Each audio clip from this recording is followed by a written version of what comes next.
നേരത്തെ സുധീറേ കേശവ മാമൻ എന്ന് പറഞ്ഞിട്ടൊരു ക്യാരക്ടർ ചെയ്തു അല്ലേ? ഒരു അത് ആ മാമന്റെ ക്യാരക്ടർ എങ്ങനെയായിരുന്നു? അത് ഞാനൊരു ബെഡായി കേണൽ ചെയ്തിട്ടുണ്ട്. അതും പിന്നെ നമ്മുടെ ക്ലിഞ്ഞോണ് അത്യാവശ്യം ഓടിയേക്കണത്. അപ്പൊ പിഷാരുടെ ഒരു പ്രോഗ്രാം തുടങ്ങാൻ പോയപ്പോ കൊറോണ സമയത്തായിരുന്നു. കൊറോണയിലായി ദുരന്തമൊക്കെ ഉണ്ടായത് അല്ലേ? പിന്നെ കൊറോണ വന്നപ്പോ അതിന്ന് രക്ഷപ്പാട്ടിലേക്ക് വന്നത് ആ കേശവ മാമനാണ്. ശരിക്കും ആ മാമന്റെ പ്രത്യേകത എന്തോ?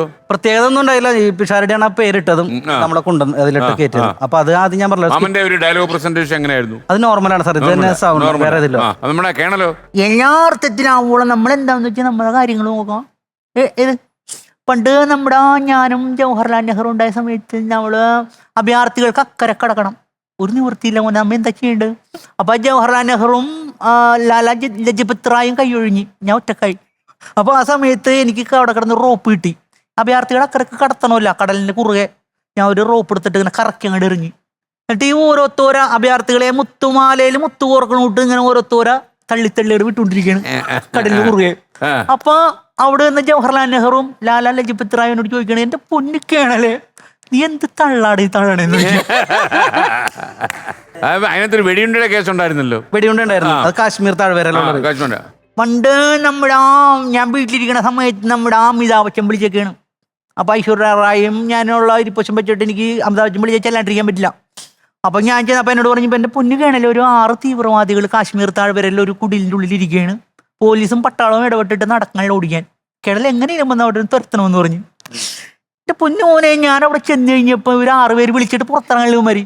അപ്പൊ ഞാൻ എന്ത് ചെയ്തു, എന്റെ കയ്യിൽ ഒരു തോക്കൊണ്ട് ഒരു ഉണ്ടയുണ്ട്. അവർ 6 പേരുണ്ട്. ഒരു 6 പേരുണ്ട്. അവർ 6 പേരുണ്ട്.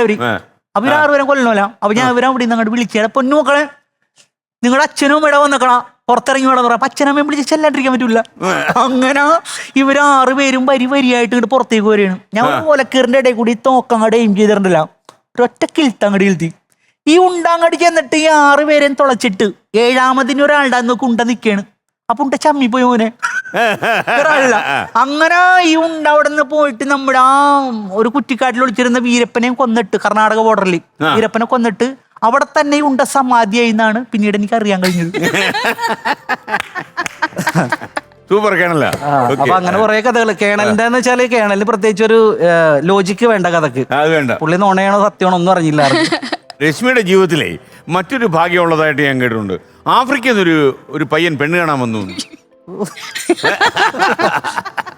രശ്മിക്ക് അങ്ങനെ ഭാഗ്യം ഉണ്ടായിരുന്നു. അങ്ങനെ സംഭവമുണ്ട്. അത് അയ്യോ സുധീർ അറിയാത്ത കുറെ കാര്യങ്ങൾ രശ്മിയുടെ ജീവിതത്തിലുണ്ട്. സാറേ മലയാളി തന്നെ ആയിരുന്നു. മലയാളിയായിരുന്നു. ഞാൻ വിചാരിച്ച ആഫ്രിക്കനാണ്. അല്ലല്ല, ആഫ്രിക്ക പോയി ജോലി ചെയ്യുന്ന ആളായിരുന്നു. അപ്പം ആളെ കണ്ടപ്പോഴേ എനിക്കെന്തോ പുള്ളിയെ അങ്ങോട്ട് ഇഷ്ടമായില്ല. അത്യാവശ്യം നല്ല വണ്ണമൊക്കെ ഉള്ള അന്ന് വണ്ണമുള്ളവരോട് ദേഷ്യം ഇല്ല, അങ്ങനല്ല സാറേ. എന്തോ നമുക്ക് എന്തോ ഒരു ഇഷ്ടക്കേട് തോന്നി. തൽപരകക്ഷിക്ക് വണ്ണം ഉണ്ടോ? എന്റെ കൂടെ കൂടിയതിന് ശേഷം വണ്ണമായെന്ന് തോന്നുന്നു സാർ.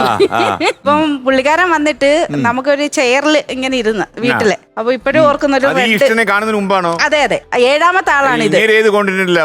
പുള്ളി 7ാമത്തെ ആളാണ്. അപ്പൊ ഇത് ഈ ആഫ്രിക്ക 3ാമത്തെയാന്ന് തോന്നുന്നു.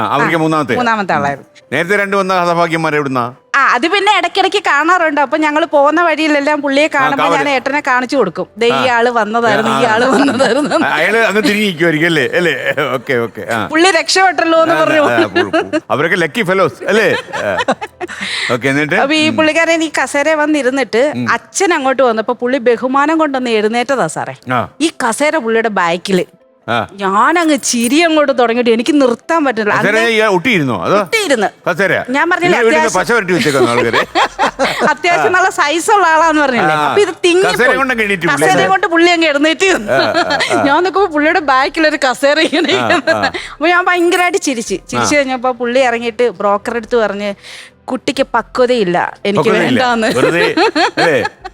അല്ല ഇത് ആദ്യം കണ്ട് വേറെ ഒരു പെണ്ണ് കാണൽ കേസ് വന്നിട്ടുണ്ടല്ലോ.